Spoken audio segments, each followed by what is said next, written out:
तो योद्धाओं, आज हमारा मेंस प्रिपरेशन करते करते हमारा 35वां दिन आ चुका है और इस 35वें दिन के टारगेट में हम कंटिन्यू करते हैं।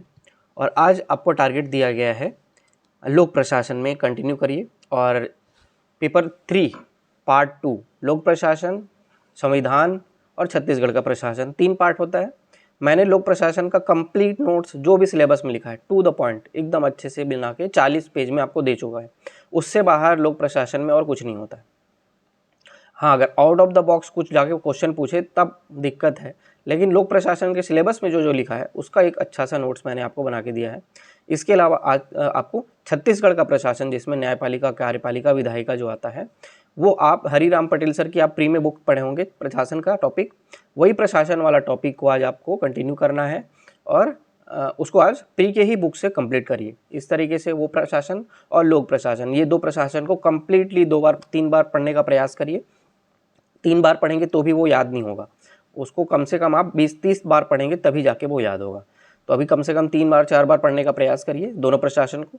इसके अलावा मैथ्स का टॉपिक आपको दिया गया है विभिन्न गणितज्ञों का योगदान, भास्कराचार्य, आर्यभट्ट, वराहमिहिर जो भी हैं, इनको आप नोट्स बनाएंगे। और नोट्स आप नहीं बनाएंगे, नोट्स मैं बनाऊंगा। तो नोट्स मैं आपको बना के दूंगा और उसको आप कॉपी कर लेंगे अपने कॉपी में।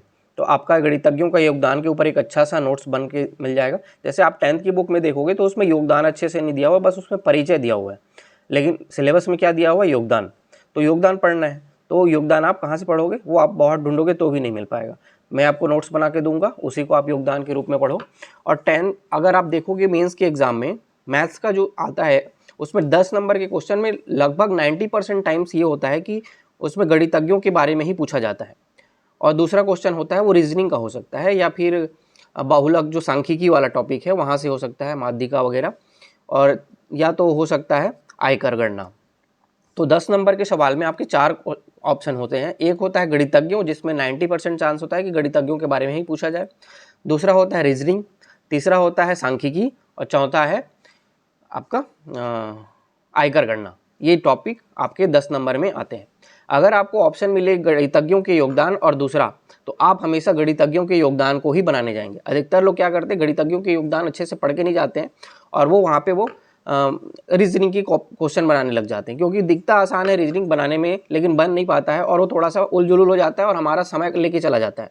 20 मिनट 25 मिनट कैसे ले जाता है पता नहीं चलता है। तो वो ट्रैप में मत फंसना कभी भी। मैथ्स में स्कोर करना है तो कभी भी रीजनिंग के ट्रैप में मत फंसना। अगर ऑप्शन आपको गणितज्ञों को योगदान मिले, जो आपने नोट्स बना रखा है उसको अच्छे से रट्टा मारो और वहाँ पे जाके लिखो। ये मान के रखो कि उससे क्वेश्चन 10 नंबर का फंसेगा ही फंसेगा, इसलिए उसको 50,000 बार भी पढ़ना पड़े तो उसको पढ़ो और उसको याद करो, क्योंकि वो डेफिनेट क्वेश्चन है, आने वाला क्वेश्चन है। तो इस तरीके से आप गणितज्ञों के योगदान को कंप्लीट करोगे।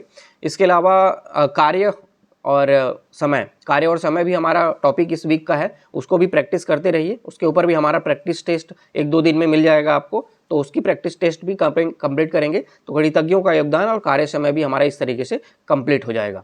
इसके अलावा हिंदी में जो हमारा मुहावरा लोकोक्ति का 2-2 पेज हमारा चल रहा था, तो 2-2 पेज आज फिर कंटिन्यू रखिए। तो मुहावरा लोकोक्ति को भी 2-2 पेज को 4 बार 5 बार पढ़ने का प्रयास करिए और धीरे धीरे ही वो आपको याद होगा। अगर आप सोच रहे हैं अभी याद नहीं हो रहा है तो गलत है, ऐसा नहीं, धीरे धीरे ही आपको याद होगा। तो ये 3 टारगेट हैं, अच्छे से कंप्लीट करना है। और जिनका प्री निकल गया है वो अपने आप को लकी मानो और आप एक भी सेकंड बर्बाद मत करो। जिनका नहीं हुआ है उनसे जाके पूछो कि उनका दर्द क्या है। तो बिल्कुल भी आपका अगर निकल गया है तो समय 1 मिनट भी बर्बाद नहीं करना। जो जो टारगेट मैं आपको दे रहा हूँ उसको अच्छे से कंप्लीट करना है। नोट्स आपको मिल रहा है तो नोट्स बनाने के लिए, कंटेंट ढूंढने के लिए आपको कोई भटकना नहीं पड़ रहा है। सीधा सीधा नोट्स मिल रहा है, उसको बस आपको याद करना है और क्वेश्चन जिसमें मिलते हैं उसके आंसर राइटिंग करने हैं। बस इतना ही तो करना है और मैं सिलेक्शन दिलाऊंगा। बस अच्छे से पढ़िए और सिलेक्शन लेके आइए।